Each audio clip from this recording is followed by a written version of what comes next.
Tindak pidana aduan.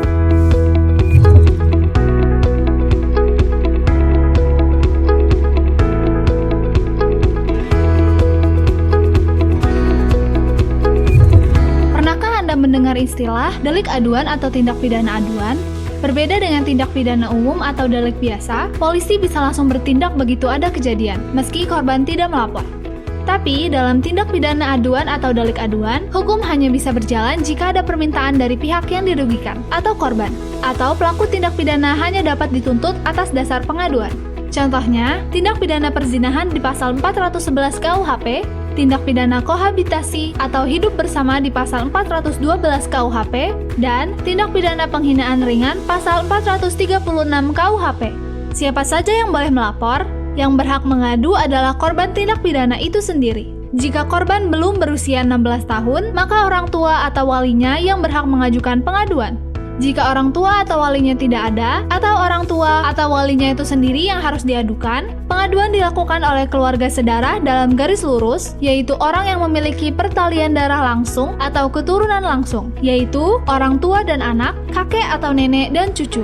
Jika keluarga sedarah dalam garis lurus tidak ada, atau keluarga sedarah dalam garis lurus itu sendiri yang harus diadukan, pengaduan dilakukan oleh keluarga sedarah dalam garis menyamping sampai derajat ketiga, yaitu orang yang memiliki hubungan kekerabatan di luar garis lurus. Antara lain, derajat kedua menyamping, saudara kandung, kakak atau adik, derajat ketiga menyamping, saudara orang tua, paman dan bibi, atau anak dari saudara kandung, keponakan. Sedangkan bagi korban yang berada di bawah pengampuan, pengampunya lah yang berhak melapor.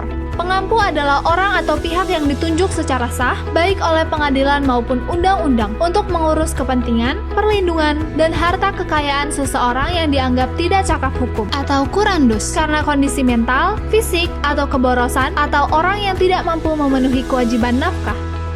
Jika pengampunya tidak ada atau justru pengampu itu sendiri yang menjadi pelaku, maka suami, istri, atau keluarga sedarah lainnya yang bisa mengambil peran tersebut.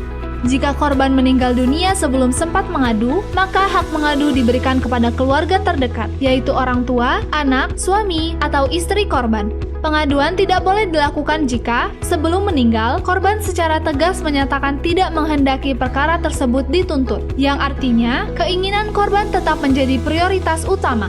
Pengaduan dilakukan dengan menyampaikan pemberitahuan disertai permintaan untuk menuntut secara lisan atau tertulis kepada pejabat berwenang. Pengaduan harus diajukan dalam tenggang waktu 6 bulan sejak korban mengetahui adanya tindak pidana jika ia berada di Indonesia.